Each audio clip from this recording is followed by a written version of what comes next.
Bonjour à tous et à toutes.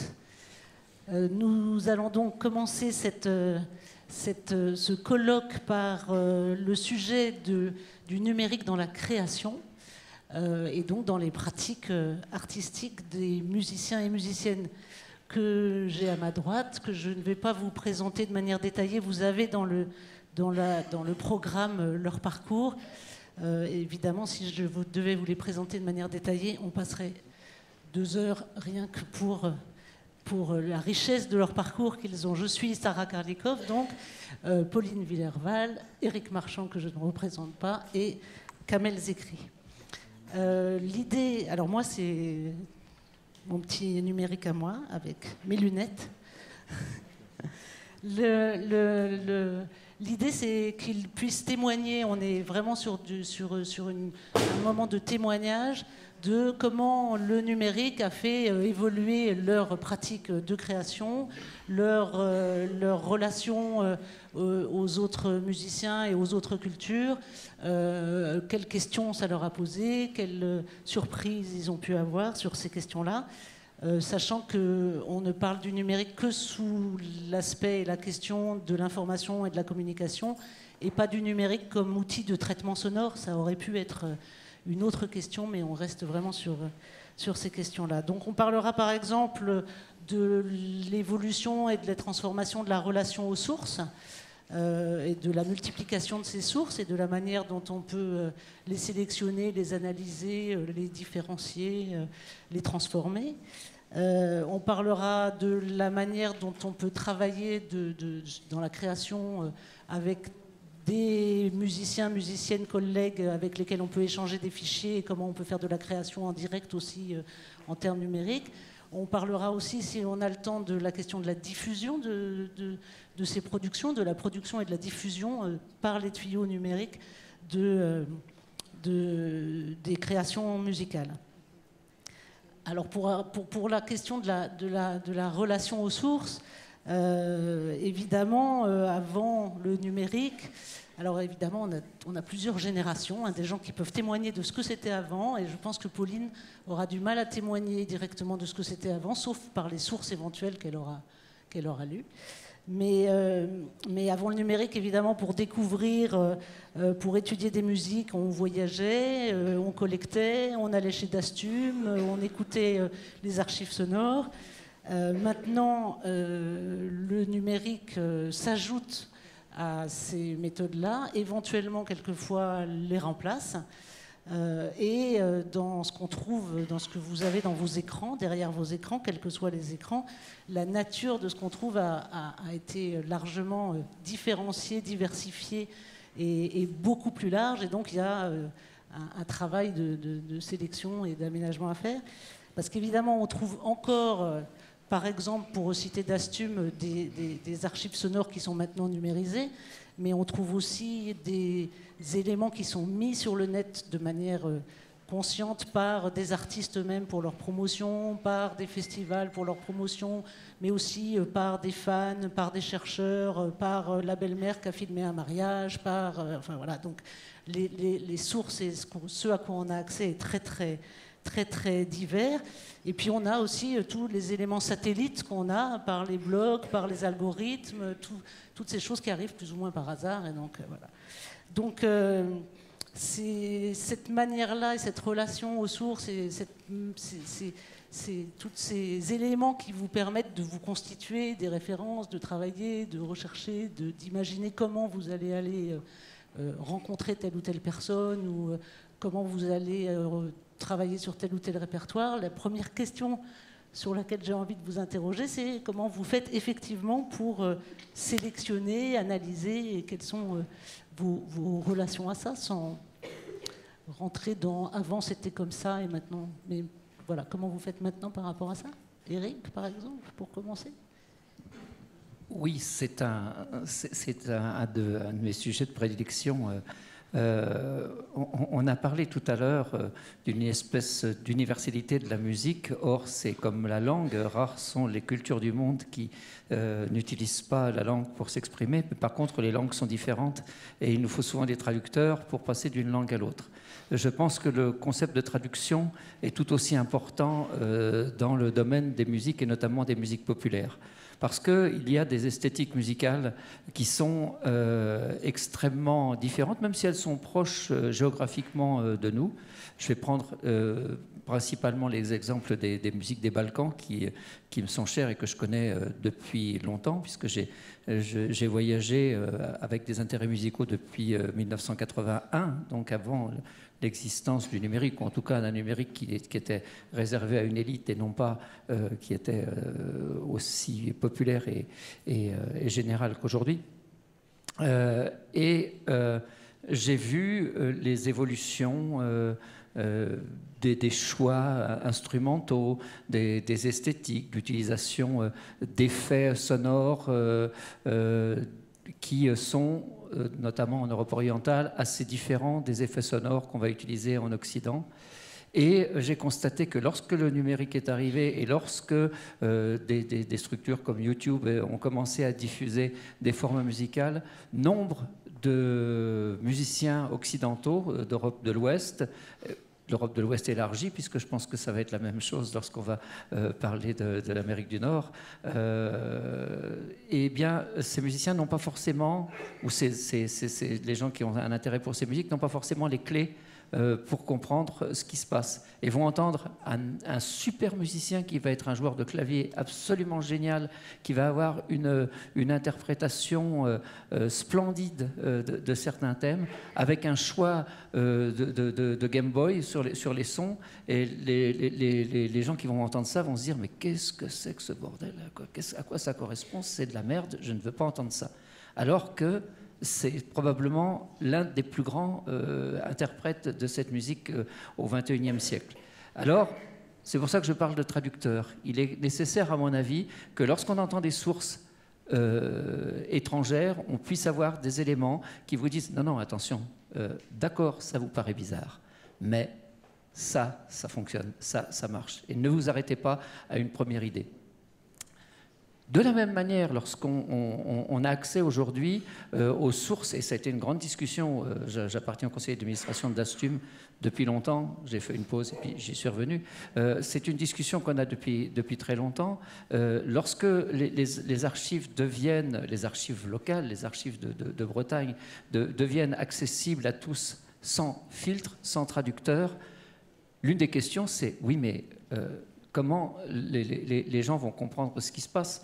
On leur donne pas. Au départ, on disait il faut que les gens passent à Dastum, parce que quand ils passent à Dastum, ils vont rencontrer une personne qui va leur dire attention, ça c'est bien d'une autre manière, ça c'est intéressant parce que au niveau du texte, il va y avoir un développement mais par contre musicalement, c'est vrai que ça casse pas trois pattes à un canard.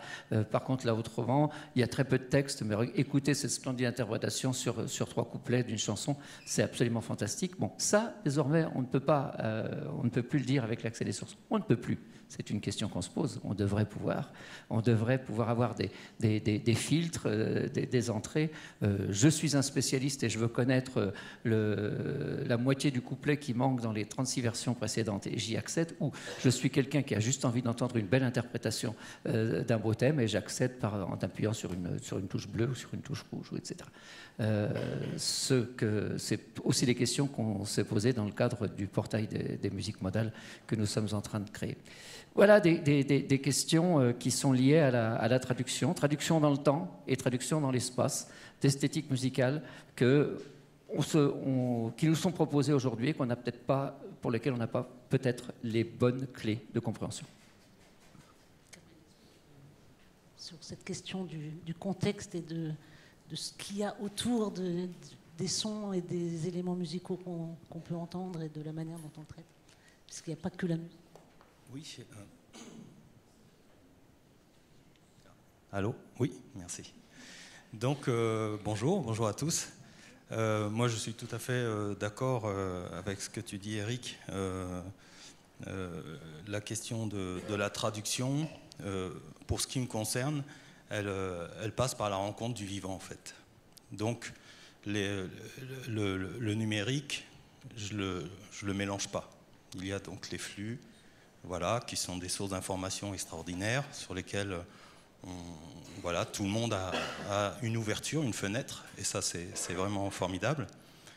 Mais effectivement, il y a cette question de traduction, et cette question de traduction, pour moi, j'ai commencé très tôt à voyager et aller faire des rencontres et aller voir directement sur les terrains qui m'intéressaient. Donc le numérique, comment je m'en sers, quelle est ma stratégie, c'est que voilà, si je découvre quelque chose qui m'intéresse, eh bien, en réalité, plus que la musique, plus que les sons, ce qui m'intéresse, ce sont les textes. Donc, je vais aller chercher des textes qui parlent du sujet qui m'intéresse. Et ça, pour ma création, ça, c'est ma véritable inspiration en réalité. Ensuite, si j'ai vraiment besoin d'aller approfondir l'aspect musical, j'ai besoin du vivant, j'ai besoin d'aller à la rencontre. Donc ça, c'est...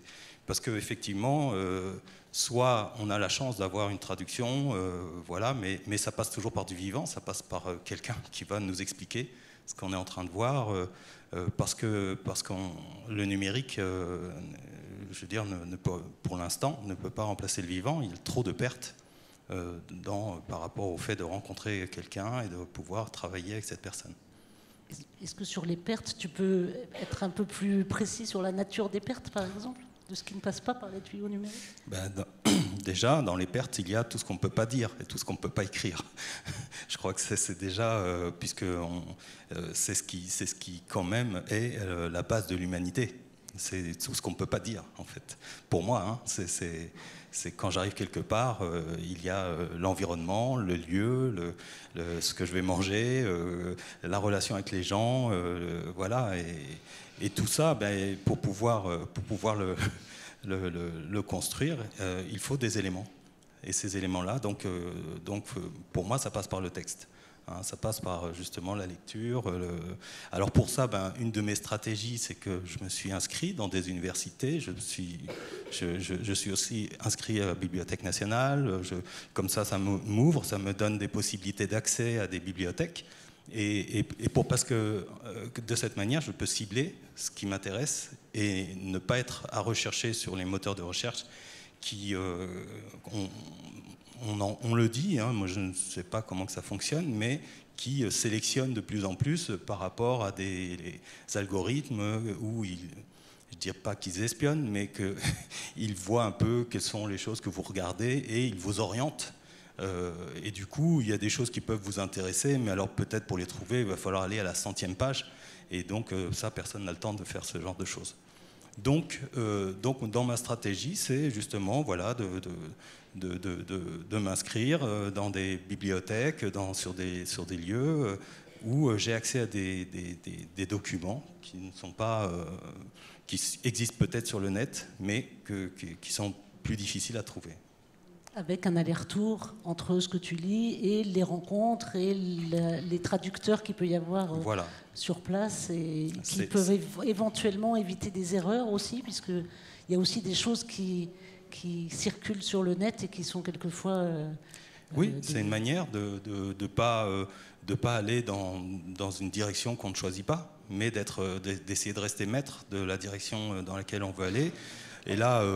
je prends juste un exemple qui m'est arrivé hier. Il y a un musicien touareg qui m'a appelé, on a discuté, et de par les connaissances que j'ai de ces musiques, la discussion avec lui m'a permis d'aller beaucoup plus dans des choses qui m'intéressent et qui sont beaucoup plus en profondeur. Et parce que lui-même, il s'est rendu compte que des choses que je savais, il pouvait y aller, et je le savais. Mais si maintenant, je n'avais pas eu ces éléments, peut-être qu'il aurait pu aller dans ce qui est plus exotique et plus commercial, et de là, donc, voilà, être dans une relation qui serait beaucoup plus, de mon point de vue, superficielle. Donc on est vraiment dans un... Tu voulais dire... Non, mais je voulais dire quelque chose qui va tout à fait dans le sens de ce qu'a déjà dit Kamel par rapport tout ce qu'il y a autour de la musique et auquel on n'a pas forcément accès par le numérique. Est-ce que ça peut changer dans notre relation à cette musique-là? Moi, dans mon parcours, ça me fait penser à certaines musiques que j'aurais pas forcément appréciées si j'avais eu accès uniquement à leur forme numérique. Et c'est le fait d'avoir rencontré les gens qui la font qui a fait qu'avec le temps, ça m'a intéressée, parce que c'est les gens qui m'intéressaient, en fait, et les situations, les contextes dans lesquels ça se faisait, qui pouvaient être parfois politisés, parfois dépaysants, parfois avec avec une chair, en fait, qui est présente, comme par exemple à Istanbul. Enfin, voilà, je pense que c'est pas du tout la même chose de se renseigner sur la musique turque en regardant une série de vidéos YouTube ou en écoutant je ne sais combien d'enregistrements, ou en allant réellement là-bas, quitte à écouter des Turcs qui font de la musique américaine ou de la musique un peu américaine et un peu turque. Enfin voilà, quitte à se confronter aussi au mélange et aux goûts différents. Et c'est la... Enfin, je pense que le numérique prive de ça, en fait, de toute la chair du relationnel qu'il y a et qui est fondamental dans la musique. Enfin, personnellement, c'est pour ça que j'en fais. C'est pour pouvoir être en relation avec des gens. Oui, on a vraiment des choses assez formelles qui passent par les tuyaux du numérique, et tout l'informel et tout ce qu'il y a dans la relation et qui fait que effectivement les choses évoluent aussi, y compris musicalement, passe par la rencontre et par le travail et la relation vraiment humaine. L'un complète l'autre. Et vous avez apparemment un usage expert du numérique qui permet de contrer l'appauvrissement que ça pourrait être si c'était juste un usage sans analyse, expertise. Et on voit bien que c'est toujours la même chose. Il faut travailler, quelle que soit la nature des sources à disposition. Le travail et la recherche continuent à être absolument importantes. Et alors sur la question des voyages, parce que la mobilité des musiciens, la mobilité des répertoires est une chose essentielle dans ces musiques de tradition orale. Et donc le numérique permet une espèce de forme d'ubiquité, ou en tout cas d'être à distance ou de moins voyager. On peut trouver des avantages à ne pas voyager, et il y a plein de raisons, et peut-être Pauline on en reparlera, de ne pas vouloir voyager. Est-ce que Pauline, tu peux nous dire un peu ça, parce que je sais que sur la question des voyages, tu as un certain nombre de réserves. Oui, en l'occurrence, je veux voyager, hein, j'adore voyager. Simplement, il y a la fin du voyage, il y a le but, ce pourquoi on voyage. Pour moi, c'est vraiment le rapport à l'altérité qui est important. Et le fait de, par le voyage, se confronter à l'altérité. Et dans ce sens-là, c'est pas qu'une question de distance géographique, dans le sens où un politicien ou un homme d'affaires qui va faire je ne sais combien d'heures d'avion par semaine ne va pas forcément se confronter à l'altérité, et il va voyager autant dans un certain but. Après, si par exemple moi qui habite au centre de Marseille, je faisais 2 heures de marche pour aller dans les quartiers nord et que je décidais d'y rester pendant 3 semaines, je pense que j'aurais accès à une altérité à laquelle j'aurais pas forcément accès en faisant 4 heures d'avion et puis en me retrouvant à l'Institut français, à je ne sais quel institut français. Après, en 12 années de voyage, j'ai fait un triste constat. Voyage souvent, toujours pour apprendre de la musique, pour aller rencontrer des musiciens qui m'attiraient, qui m'intéressaient, et des musiques qui m'attiraient, qui m'intéressaient. J'ai fait un triste constat il y a quelques semaines.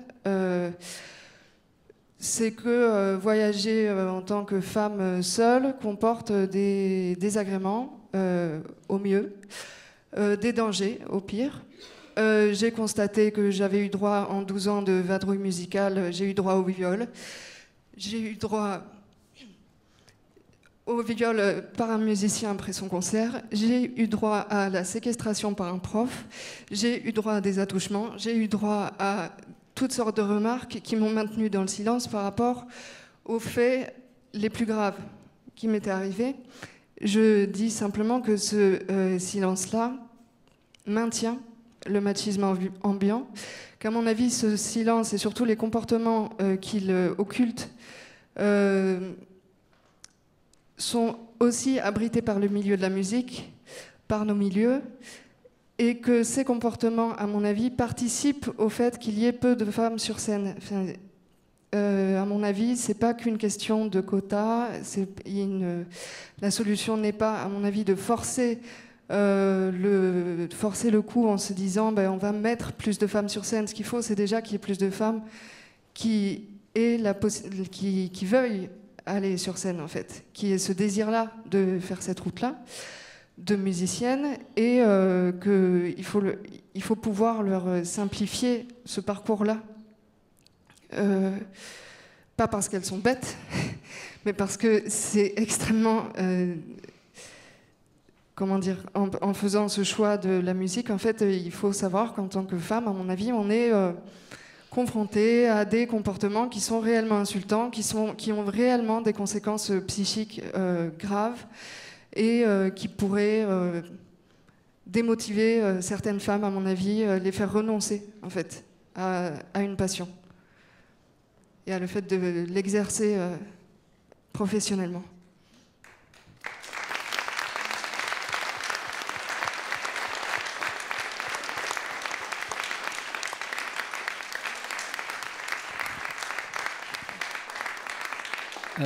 Merci Pauline pour ce témoignage. Et il est évident là que le côté aseptisé du numérique, je remets malheureusement ce témoignage dans le contexte, le côté aseptisé du numérique peut effectivement permettre d'éviter un certain nombre d'inconvénients et d'horreurs comme celles que l'on vient d'entendre, et d'où la nécessité toujours là, à mon avis, de trouver le bon traducteur qui sera celui qui va en même temps connaître, donner les clés, les bonnes clés, et éviter aussi les inconvénients.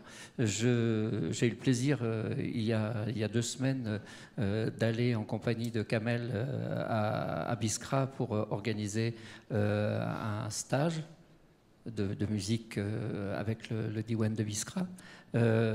Ces stages que nous organisons à Drôme ont pour but justement de donner de la chair à ce que des musiciens ont pu entendre grâce aux sources numériques, et justement de mettre de la nourriture, du relationnel dans les éléments musicaux que des musiciens occidentaux sont amenés à pouvoir entendre. Et là, l'un de nos intérêts a été de faire en sorte que la venue des stagiaires, hommes et femmes, soit le plus facilement possible intégrée dans une société traditionnelle, avec des règles que tout le monde ne partage pas, de part et d'autre, et des incompréhensions qui peuvent naître. Donc, les sources numériques, c'est un avantage parce que ça évite ce qu'on vient d'entendre. Il faut aussi que lorsque les gens se rencontrent, ça soit fait de la manière... Là encore, il y a des traductions de société, il y a des traductions de musique, il y a des traductions de langue et il y a des traductions de société. Et que ces échanges avec les autres mondes se fassent de la manière la plus équilibrée possible, sachant qu'on est là quand même pour aller voir ce que font les autres, mais éviter les problèmes. Oui, je précise que ces questions-là ne se posent pas que dans les pays étrangers, mais que, évidemment, en Bretagne, elles sont très prégnantes aussi. Donc, merci, Pauline, d'avoir soulevé ça. On aura d'autres occasions de continuer sur ce sujet et sur la manière de traiter ce sujet pour qu'effectivement, les femmes puissent prendre toute leur place dans la création musicale. Et que effectivement, elles ne soient pas cantonnées à des sources numériques parce qu'elles ne peuvent pas voyager. Il ne faut surtout pas je pense qu'on est d'accord là-dessus, qu'on se dise c'est bien pour les femmes le numérique parce qu'elles vont éviter de voyager. Encore une fois, clairement, il faut trouver les conditions pour qu'elles puissent le faire et puis que ces choses-là évoluent de manière dans le bon sens. Ce qui est malheureusement dans le monde actuel pas tout à fait le cas. Et sur la question de justement votre expérience dans les pays avec lesquels vous êtes en connexion constante, vous voyez aussi que le numérique fait évoluer les pratiques sur place, fait évoluer la manière dont les gens mettent ou pas sur le net leur production musicale. Elles sont évidemment très différentes selon qu'on parle de la Macédoine, de la Roumanie, de la Turquie ou du Niger ou de l'Algérie, j'imagine.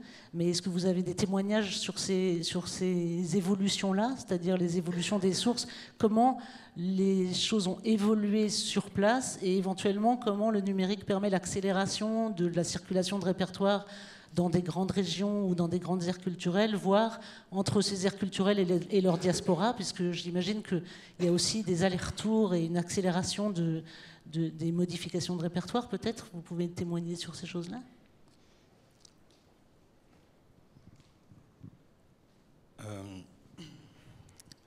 Alors, merci Pauline. Je tiens à le dire parce que c'est marrant, parce que, excusez-moi, je fais juste une petite aparté comme ça, parce que hier, j'avais envie de te dire, tu es très courageuse de voyager et je ne savais pas. Et donc, voilà, ça me touche beaucoup. Et c'est vrai que il y a 15 jours, avec Eric, on s'est posé la question des femmes à Biskra. Je ne peux pas dire que, je veux dire, j'ai été témoin, puisque j'ai déjà fait venir des groupes de situations difficiles, et donc forcément que c'est une question qui a été abordée, et ça c'est... voilà, on espère en tout cas qu'on a trouvé les solutions pour que les conditions fassent que voilà, toute personne, hommes et femmes, puisse venir et aller dans sa démarche et sa passion de rencontre en toute sécurité et dans le respect et dans la dignité. Donc voilà, donc je crois que ça c'est... Donc là peut-être qu'avec mes cousins et moi-même, nous sommes les traducteurs dont tu parlais. Donc, pour pouvoir justement amener sur certains territoires des points de vue effectivement voilà, différents, mais voilà, il y a encore tellement de masse d'incontrôlables qu'on ne peut pas, voilà, on est obligé de prendre nous-mêmes en fait des initiatives pour que les choses puissent se passer au mieux. Alors le numérique, bon, c'est pas tout beau, tout joli pour ce qui est de mon regard du numérique en Afrique essentiellement, puisque c'est le territoire sur lequel je travaille, puisque pour moi il y a une forme d'inégalité qui est un peu révoltante de mon point de vue, puisque les artistes africains, je dirais que, bien sûr qu'il y en a, et je ne vais pas généraliser, il y en a qui ont accès au numérique un peu comme nous ici, mais il faut, en tout cas dans les endroits où je vais, il n'y a pas de l'électricité toute la journée, les gens n'ont pas du très haut débit, pour ceux qui peuvent avoir l'Internet, et ça, bon, forcément que ça crée une inégalité avec nous ici qui avons immédiatement entre ce qu'on peut capter avec nos appareils, nos smartphones, et puis ce qu'on peut produire avec nos logiciels. Et donc, voilà, pour moi, il n'y a pas photo. Le seul espace numérique que je connais, c'est Facebook. Donc, les artistes que je connais qui jouent, qui travaillent et qui essayent de se mettre en contact avec le monde par rapport à ce qu'ils produisent, eh bien, donc dans les artistes que j'invite régulièrement en France, voilà, ils prennent des contacts, ils rencontrent des gens, et d'un seul coup, ils réalisent du possible, parce que ce n'est pas dans le village ou dans même la ville ou dans un quartier que les gens peuvent se rendre compte du possible.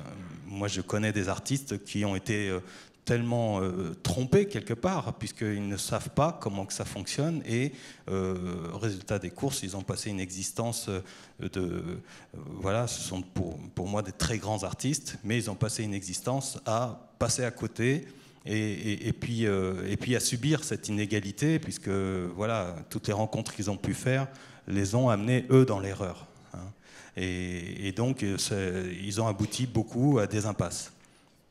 Donc là, qu'est-ce que je vois passer sur mon Facebook, puisque quand on travaille avec l'Afrique, forcément, on est obligé d'avoir Facebook, sinon on ne communique pas avec les gens facilement là-bas. Eh bien, je vois qu'il y a des musiciens qui se filment en train de faire de la flûte, en train de jouer sur un instrument, et puis qui mettent ça, voilà, sur Facebook, mais c'est un peu comme une bouteille qu'on lance à la mer, et puis ben voilà, et ça porte tout leur espoir, tout ce que puisque je veux dire, tout le monde est au courant qu'il y a des bateaux dans lesquels les gens essaient de monter pour venir ici. Mais je discute avec des gens aussi qui savent que c'est une sorte d'espoir ici, qu'ils savent que c'est un autre enfer, mais ils disent qu'il n'y a pas la violence. Voilà, donc la violence physique. Hein, il y a moins, sûrement. Donc, pour certains. Et donc voilà, l'utilisation et le développement par Facebook, en tout cas avec les artistes que j'ai rencontrés, qui sont souvent des artistes traditionnels, qui peuvent être des artistes très importants dans leur monde, et qui peuvent être, donc quand je dis importants, c'est-à-dire qu'ils peuvent être riches, hein, mais ces artistes-là, souvent ils sont illettrés. Alors comment aller sur le numérique quand on ne sait pas lire? Parfois, il y en a, ils sont lettrés dans leur langue, mais alors le français, ça devient, ou l'anglais, ça devient un empêchement immense. Donc, il y a comme ça des sortes de barrières quasiment infranchissables qui font que, en plus, pour eux-mêmes et pour leur communauté, s'ils sont riches, c'est peut-être plus important d'acheter une belle voiture que de se prendre de se prendre un abonnement internet et puis de pouvoir communiquer avec les autres. Donc voilà, moi ma réalité par rapport à cela, c'est vraiment très très peu de musiciens que je connais, hein, qui utilisent Facebook pour construire leur image, et la majorité qui ne sont pas sur le net, sauf si des musiciens de l'étranger viennent, les filment, font des projets avec eux et les mettent sur Facebook ou les mettent sur les réseaux sociaux. Alors c'est très intéressant parce que la région dans laquelle je passe l'autre moitié de mon temps quand je ne suis pas parmi vous est totalement différente au niveau de l'accès à Internet et au numérique. Il y a une boulimie d'utilisation du numérique, une boulimie de la communication, une boulimie des échanges. Tout le monde a son smartphone, tout le monde, même si les gens, et j'en connais dans le monde des grands musiciens professionnels, des gens qui sont illettrés, ils savent utiliser l'ordinateur ou leur smartphone pour aller trouver les éléments qu'ils ont envie de trouver. Alors c'est intéressant parce que il y a deux points de vue à imaginer. Nous, lorsqu'on va parler des sources, on va souvent avoir tendance à penser aux archives. Or, je l'avais déjà dit lors d'un précédent colloque, mais peut-être que certains d'entre vous n'étaient pas là, le temps des gitans, le temps des tziganes, les tziganes étant les principaux instrumentistes et musiciens professionnels dans le monde que je fréquente, n'est pas le nôtre. 10 ans, c'est déjà vieux. Lorsqu'on entend les gens dire aujourd'hui, ils écoutent un enregistrement d'une dizaine d'années, ils disent « Ah oui, tiens, on jouait comme ça à l'époque ». Alors que nous, on va être très contents d'aller trouver à Dastum une archive de 1900 ou de 1905 ou de 1910 en disant « Ah, comme c'est intéressant, regardons tel type d'interprétation ».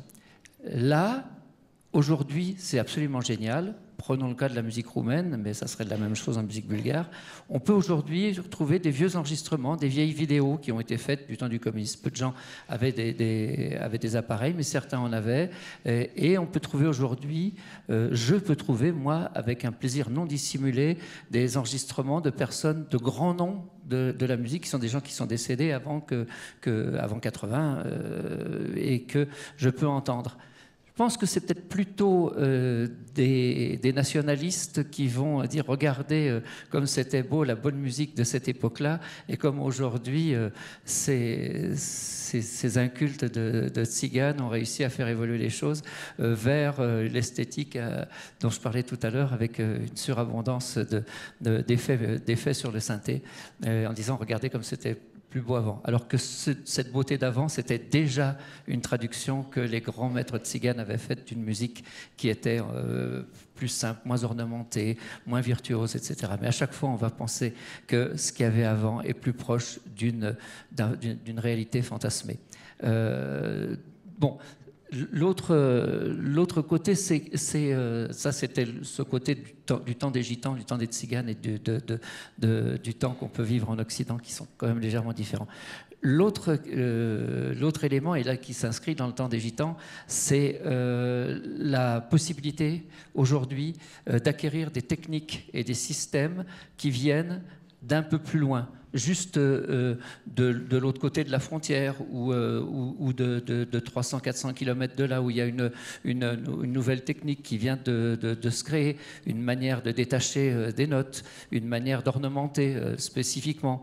Un artiste ou une région ont développé ça et aujourd'hui, immédiatement, un musicien de Macédoine, de Kotchani, va s'intéresser à savoir ce qui se passe à Timișoara par le biais d'Internet et inclure cette réalité dans son jeu. Et d'ailleurs, plus tôt il l'aura fait, plus il sera le premier à le faire, plus sa notoriété et son employabilité seront valorisées, parce qu'il aura développé quelque chose de nouveau, qui est probablement pas nouveau dans le pays d'à côté, mais pour l'auditoire local, ça sera quelque chose de nouveau.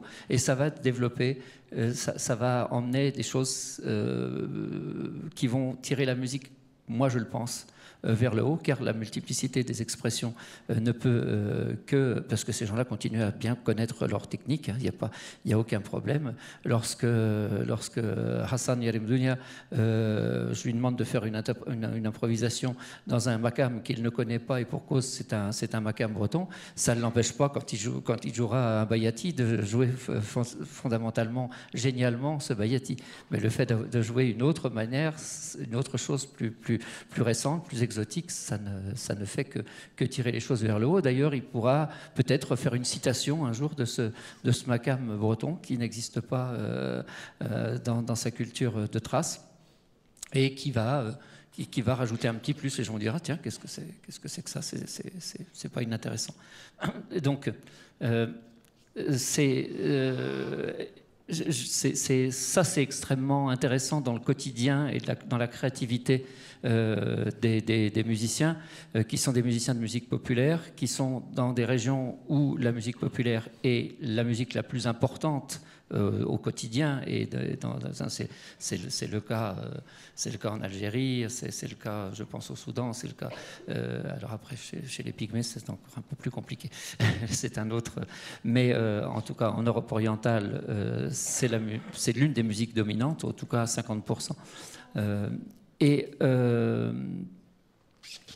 Pour terminer sur la langue, l'utilisation de la langue, eh bien, pour vous, si vous allez tout à l'heure voir musique du Banat, Taragot du Banat, et vous allez commencer à écrire ça en français, vous allez avoir accès à 1/10 des archives et des sources qui existent aujourd'hui. Si vous commencez à l'écrire en roumain, en bulgare, même en écrivant le bulgare à la manière du serbo-croate en orthographe romane, latine, vous allez avoir accès à tout de suite beaucoup plus de choses et à ce que vous cherchez.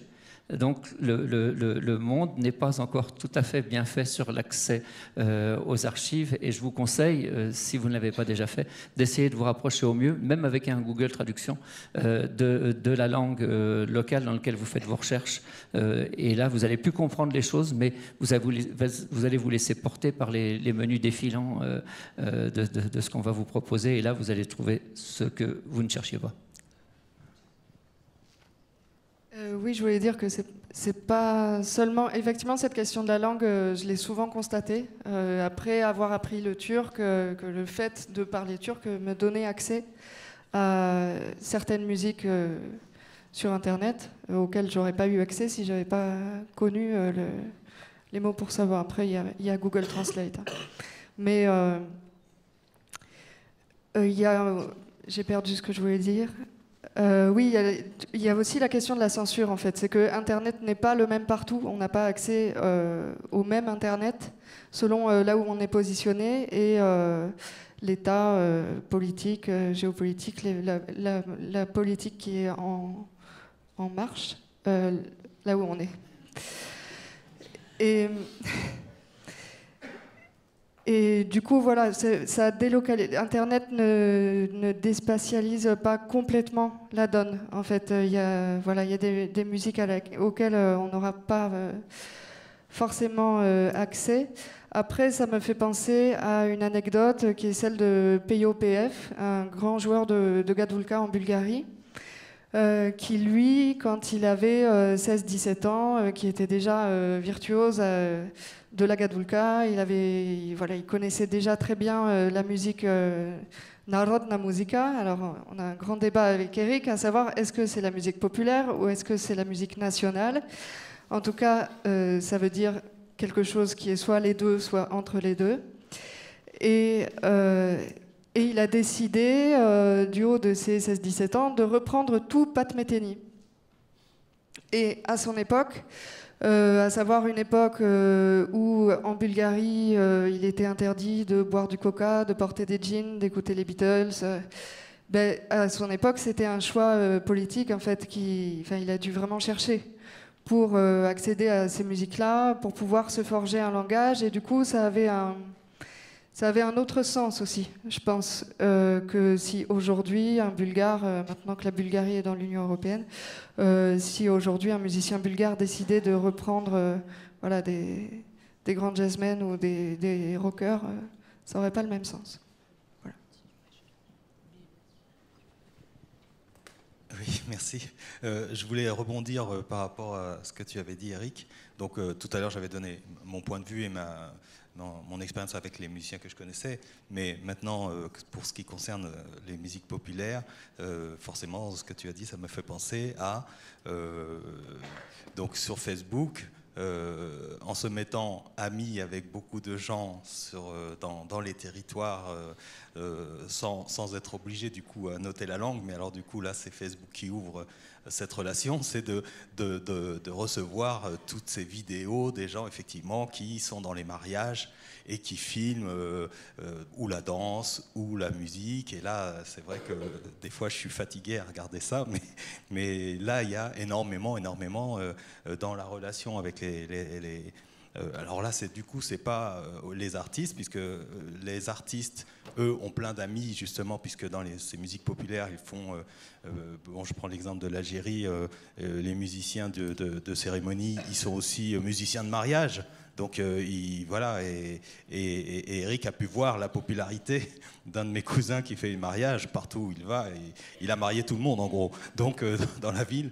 Du coup, avec ces vidéos et leurs amis qui, voilà, me voyant, tac, alors je clique et il y a comme ça aussi cette je ne vais pas utiliser le mot en marche, mais ce déroulé de musique qui foisonne par justement toutes ces petites courts extraits de musique dans les mariages, et ça c'est un patrimoine énorme qui se passe dans ces régions-là, en tout cas. Alors, évidemment, l'heure tourne plus vite que tout ce qu'on a à dire. Je voudrais quand même, si vous avez une question, vu que nous avons 3 minutes et demie devant nous et que nous n'avons pas pu traiter la question de la diffusion, la question du rapport avec les autres musiciens, etc., on refera un autre, on continuera. Mais s'il y a quelqu'un dans la salle qui veut profiter de la présence de ces personnes pour poser une question. Oui, non, vous avez tous fait ça par petit papier. Là-bas. Là-bas. Levez la main, ceux qui veulent poser une question. Voilà, il y a une question à droite là-bas. Ah, pardon, voilà, à gauche. Si tu peux te présenter, Cécile. Bonjour, Cécile Evin. Voilà. Moi, j'ai une question par rapport à la notion de traduction culturelle qui était importante, à mon avis, qui est propre à ces musiques populaires, si on cherche une spécificité, et qui disparaît ou qui s'efface peut-être avec le numérique. Comment empêcher cet effacement? Et du coup, en écho, j'ai l'impression qu'il y a quand même besoin d'un traducteur numérique en face, dans les relations, les anciennes relations nord-sud. Et ça pose une question un peu fondamentale, qui pour moi est fondamentale, de capitalisation du sensible, en fait. Alors peut-être que c'est une question trop économique ou politique, mais elle se joue quand, Kamel, tu dis que finalement tu te fais le relais par Facebook de musiciens qui n'ont pas forcément accès au même réseau professionnalisant ou professionnel de diffusion. Ça veut dire que est-ce qu'on n'est pas encore dans un rapport de domination finalement, comme celui qui était auparavant avec les enregistrements de disques. Voilà, on peut penser à Lomax qui va enregistrer tous les bluesmen. Alors il n'y a pas forcément d'intentionnalité dominante dans cette mise en lien, mais qui existe malgré tout avec cette fracture du numérique. Et quand Reza dit en introduction que la musique traditionnelle nous relie de génération en génération et que c'est une rivière qu'il faut maintenir, quid avec le numérique si nous n'y avons pas tous accès, quoi? Est-ce que c'est pas... Je vais passer la parole à Kamel, mais je vais juste dire, je l'avais situé au départ, la première, pour moi, le premier frein, c'est l'esthétique sonore et instrumentale qui crée déjà une frontière entre l'auditeur occidental et le praticien et l'artiste extra-occidental. Pour moi, c'est la première chose parce que la diffusion, en général, et surtout chez de jeunes musiciens, elle existe. Maintenant, je laisse la parole à Kamel. Donc tout ça, c'est une vaste question. J'ai eu la chance de rentrer dans le numérique dans les années 90 avec un duo précurseur qui s'appelait les Virtualistes. Et grâce à eux, déjà en 90, j'avais une adresse Internet. Voilà, et j'ai continué à travailler avec des gens aussi qui ont inventé ce qu'on appelle les méta-instruments et qui étaient dans cet outil. Alors pourquoi je parle de ça? C'est parce que je continue toujours à travailler avec des gens comme ça, parce que ce qui m'avait intéressé, c'était la relation qu'ils avaient avec la dimension numérique, c'est-à-dire une relation où on ne se laisse pas imposer une forme de pensée, mais on crée des outils. On crée des outils pour fabriquer soi-même sa façon de concevoir la musique et puis et de communiquer. Et force est de constater que tous ces gens ont perdu. Voilà, aujourd'hui, j'invente rien. Tout le monde voit bien comment que ça fonctionne et que là, je veux dire, on est tous coulés dans ce système, dans ces dispositifs.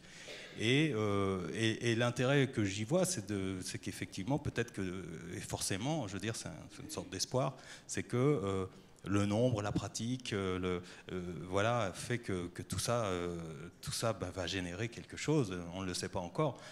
Je veux dire, c'est tout récent. On est vraiment des tout petits bébés avec cette histoire-là.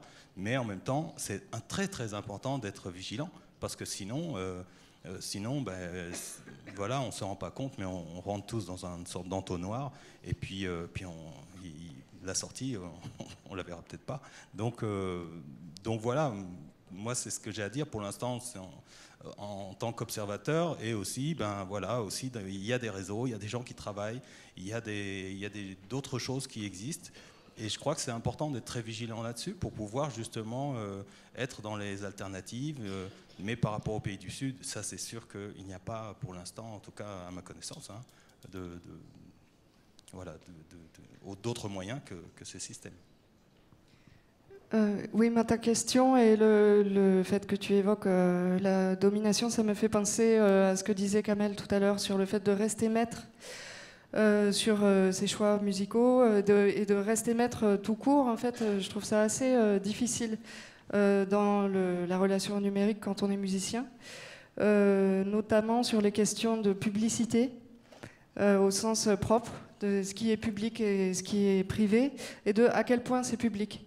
Par exemple, si on joue dans la rue, est-ce qu'on est en droit légal certes, mais en droit moral, est-ce que ça se fait quoi, de demander aux gens qui sont là de ne pas filmer, enfin, bah non, ça se fait pas trop quoi. Donc il y a toujours le risque d'être submergé par Internet plus que d'utiliser Internet en fait. Et je suppose que c'est une impression qu'on partage tous, qu'on a déjà tous eu ce sentiment de ne pas être allé sur Internet, mais d'avoir baigné dans Internet.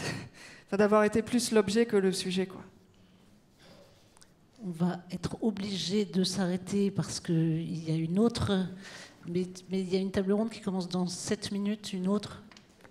Très vite, très vite, très vite.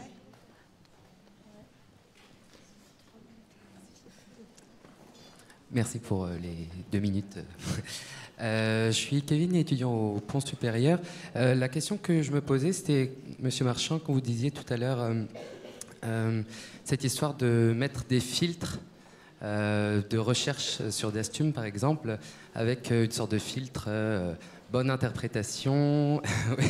Ouais, j'étais obligé de rebondir dessus parce que je me demandais justement comment on faisait pour avoir des filtres aussi précis et comment on pouvait choisir ce qui était la bonne interprétation ou la mauvaise. Enfin, voilà. Alors, très rapidement, je n'ai pas parlé de bonne interprétation, j'ai parlé d'interprétation de qualité musicale avérée et d'interprétation de qualité poétique avérée. J'ai commencé à mettre ça comme division et non pas une qualité intrinsèque. Mais effectivement, là encore, c'est quelque chose qui nécessite qu'il y ait des traducteurs qui soient tout à fait compétents pour le faire. On n'arrête pas de dire à Dastum qu'un grand nombre de collecteurs qui connaissent bien les répertoires, qui connaissent bien les interprètes, sont en train de mourir un par un et qu'il est urgent d'instruire ces éléments d'une manière un peu plus profonde qu'elles ne le sont. Et ne serait-ce que... Mais bien sûr, il ne s'agit pas de mettre en avant un top 50. C'est déjà fait, parce qu'il y a des disques qui sont édités par Dastum et qui sont le top 50 de l'interprétation de Manuel Cargent, de Madame Bertrand, etc. Bon, c'est déjà fait, mais soyons plus subtils. Voilà. Merci beaucoup. En tout cas, ce qu'on retient, c'est qu'il faut reprendre le pouvoir sur cette question du numérique, savoir l'utiliser de manière expert, et que c'est une autre dimension encore de son travail de musicien sur laquelle il faut devenir expert. Et cette question de pouvoir, de domination, de relations, et en particulier sur ces questions de relations, évidemment, elle est centrale.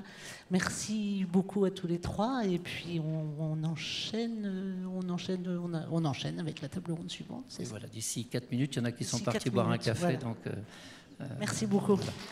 Merci.